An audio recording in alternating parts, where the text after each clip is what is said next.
Love after love. The time will come when, with elation, you will greet yourself arriving at your own door, in your own mirror, and each will smile at each other's welcome and say, "Sit here, eat." You will love again the stranger who was yourself.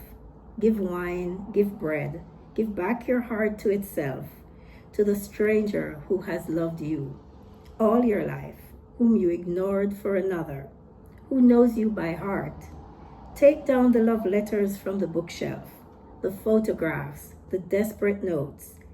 Peel your own image from the mirror. Sit, feast on your life.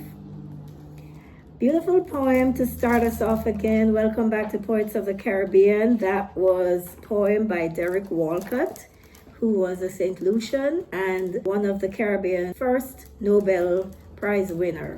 So this is taken from the poetry of Derek Walcott, and it covers his poems from 1948 to 2013. So I hope you enjoyed that first opening poem. Please let me know in the comments if you have read Derek Walcott's writings and what are your thoughts on his poetry. So my next poem by Derek Walcott is called Moon, taken from the same collection I just mentioned, the poetry of Derek Walcott. Moon. Resisting poetry, I am becoming a poem. O lolling Orphic, head silently howling, my own head rises from its surf of cloud. Slowly, my body grows a single sound. Slowly, I become a bell, an oval, disembodied vowel. I grow an owl, an aureole, white fire. I watch the moonstruck image of the moon burn, a candle mesmerized by its own aura, and turn my hot, congealing face towards that forked mountain which wedges the drowned singer. That frozen glare, that moisture classic petrifaction. Haven't you sworn off such poems for this year and no more on the moon?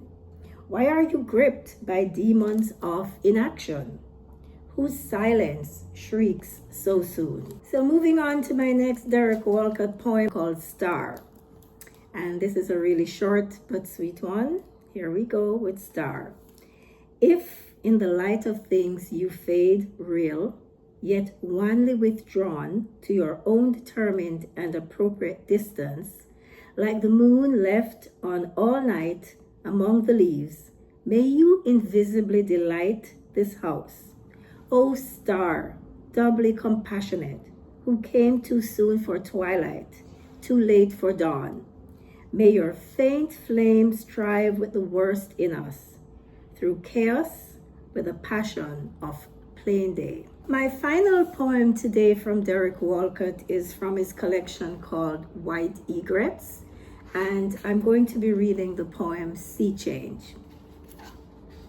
Sea change. With a change of government, the permanent cobalt, the promises we take with a pinch of salt, with a change of government, the permanent aquamarine, with a reorganized cabinet, the permanent violet, the permanent lilac over the reef, the permanent flux of ochre shallows, the torn bunting of the currents, and the receding banners of the breakers. With a change in government, no change in the cricket's chirrup, the low comical bellow of the bull, or the astonishing symmetry of tossing horses. With a change in government, the haze of wide rain, which you begin to hear as the ruler hears the crowd gathering under the balcony, the leader who has promised the permanent cobalt of a change of government with the lilac and violet of his cabinet's change. Very interesting. In the Caribbean, we can identify with, like changes in government. Sometimes the more things change, they remain the same. But anyway, I hope you enjoyed these 4 poems from Derek Walcott, very celebrated poet from the Caribbean and St. Lucia in particular. And if you like this content on beautiful Caribbean poetry, I'd love it if you could like this episode, share and subscribe. And I look forward to you joining me in my next reading, where I continue to highlight the works of Caribbean poets. Thank you so much for viewing today, and I'd love to hear your comments. See you next time. Bye.